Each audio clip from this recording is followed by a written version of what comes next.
जय श्री महाकाल दोस्तों, शुरू करते हैं चौथी वीडियो में आप सभी का स्वागत है। थोड़ी लेट हो गई है, इसके लिए सॉरी। अब शुरू करते हैं चौथी वीडियो। मध्य प्रदेश की गठन की बात करते हैं। भोसले शासक से शुरुआत करते हैं। नागपुर के भोसले शासक रघुजी तृतीय के निधन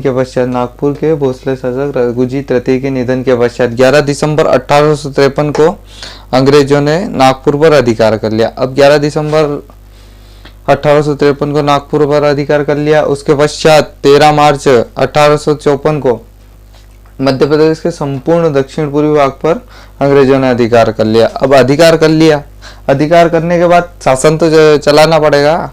और अधिकार कर भी लेंगे तो शासन, जैसे गांव है, गांव में पंचायत है गांव को चलाने के लिए, उसी प्रकार शासन तो करना पड़ेगा। तो शासन के लिए 2 नवंबर 1861 को सेंट्रल प्रोविंस की स्थापना हुई। 2 नवंबर 1861 को सेंट्रल प्रोविंस की स्थापना हुई तथा 24 अक्टूबर 1936 को बरार प्रांत का गठन किया गया।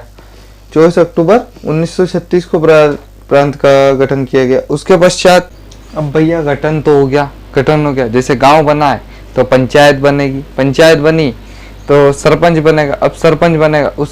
अब केंद्रीय प्रांत और बरार प्रांत तो बन तो गया। अब मुख्यमंत्री, तो 4 जुलाई 1937 को एलपी खरे को मुख्यमंत्री बनाया गया केंद्रीय प्रांत और बरार प्रांत का। अब ये मुख्यमंत्री तो बन गए भैया, मुख्यमंत्री बन गए, लेकिन मुख्यमंत्री बने तो इनके मंत्रिमंडल में पंडित रविशंकर शुक्ल को शिक्षा मंत्री बनाया गया। लेकिन ग्रुप में भेदभाव हो गया, मतलब ये दल में भेदभाव हो गया। भेदभाव होने के कारण एलपी खरे 1 महीने भी मुख्यमंत्री नहीं रहे और इस्तीफा देना पड़ा। अब इनने इस्तीफा दिया तो अगला मुख्यमंत्री दूसरा बनेगा। इनने इस्तीफा दिया तो 29 जुलाई 1937 को पंडित रविशंकर शुक्ल मुख्यमंत्री बने। इन्होंने पहली बार मुख्यमंत्री की शपथ ग्रहण की। अब भैया 27 अप्रैल 1946 को पंडित रविशंकर शुक्ल ने दूसरी बार केंद्रीय प्रांत और बरार प्रांत की मुख्यमंत्री की शपथ ग्रहण कर ली। दूसरी बार बने 27 अप्रैल 1946 को। अब दूसरी बार ये बने। अब स्वतंत्रता से पूर्व केंद्रीय प्रांत और बरार प्रांत की राजधानी क्या थी? उसके पहले नागपुर थी, केंद्रीय प्रांत और बरार प्रांत की राजधानी। अब ये तो हो गया। इसके बाद 1947 को देश आजाद हो गया। अब उसके बाद की बात करते हैं। अब भैया 1947 में देश आजाद हो गया। अब आजाद हुआ तो भारत के राज्यों को 4 श्रेणी में विभाजित किया गया। अब वो 4 श्रेणी भारत के राज्यों को 4 श्रेणी में विभाजित किया। ए, पी, सी और डी। इन चारों श्रेणियों में भारत के ब्रिटिश प्रांत और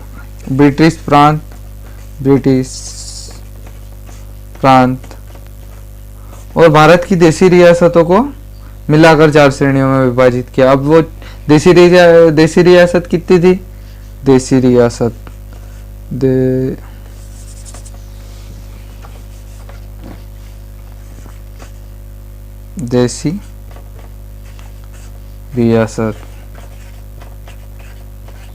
552 रियासतों को मिलाकर ये 4 ABCD 4 कैटेगरी के राज्य बनाए गए। अब ये 4 कैटेगरी के राज्यों में कितने रियासत, कितने राज्य कौन सी श्रेणी में थे, अब ये बात करते हैं भैया। अब बात करते हैं ए श्रेणी के राज्य। ए श्रेणी के राज्यों में ब्रिटिश भारत के प्रांतों तथा 216 देशी रियासतों को मिलाकर सम्मिलित कर ए श्रेणी के राज्य बनाए गए। ये 10 राज्य थे। असम, बिहार, बंबई, मध्य प्रांत, मद्रास, ओडिशा, पंजाब, संयुक्त प्रांत, पश्चिम बंगाल, आंध्र प्रदेश। इनकी संख्या 10 थी।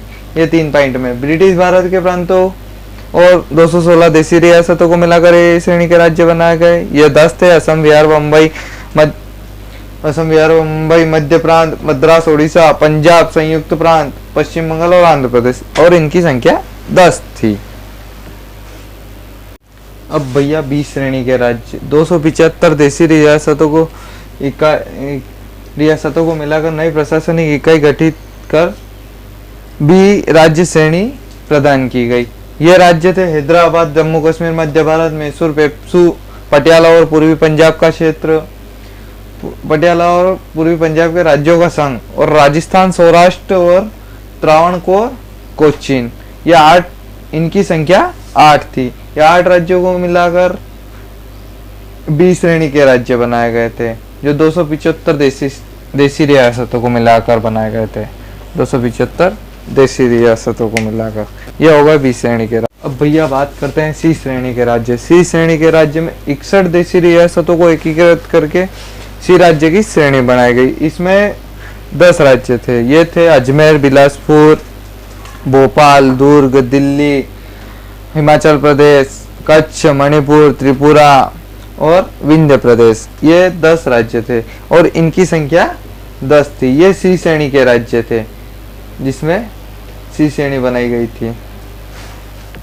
अब भैया बात करते हैं डी श्रेणी के राज्य। डी श्रेणी के राज्य में सिर्फ अंडमान निकोबार को डी श्रेणी में रखा गया था। भैया भारत की राज्यों को 4 श्रेणी में विभाजित कर दिया गया था, ए बी सी डी। ए में 216 रियासत थी, बी में 275 रियासत थी, सी में 61 रियासत थी और डी में सिर्फ अंडमान निकोबार था। अब बात करते हैं मध्य प्रदेश के गठन की। अब मध्य प्रदेश में कौन कौन से प्रांत थे जो उसमें से छांटे गए थे, देखते हैं। अब भैया 1947 में जो पार्ट एबीसी में मध्य प्रदेश विभाजित हुआ था वो इस प्रकार था। पार्ट सी में विंध्य प्रदेश, पार्ट ए में सीपी बरार, पार्ट सी में भोपाल और विंध्य प्रदेश दोनों थे और पार्ट बी में मध्य भारत था ये पूरा। अब बात करते हैं एबीसी की।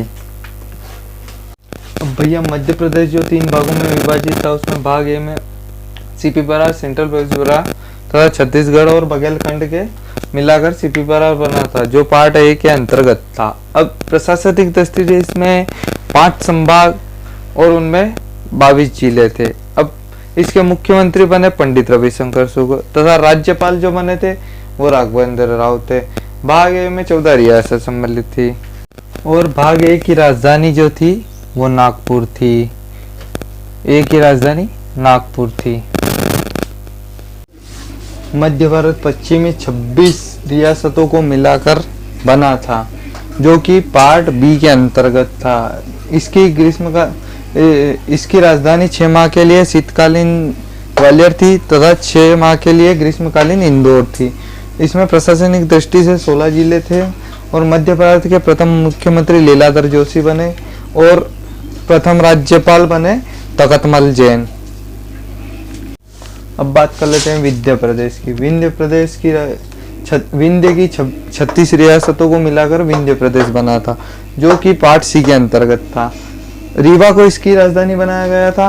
भोपाल जो कि एक पृथक राज्य था 1 जून 1949 को भारत में विलय हुआ, जो कि पार्ट सी के अंतर्गत आता था।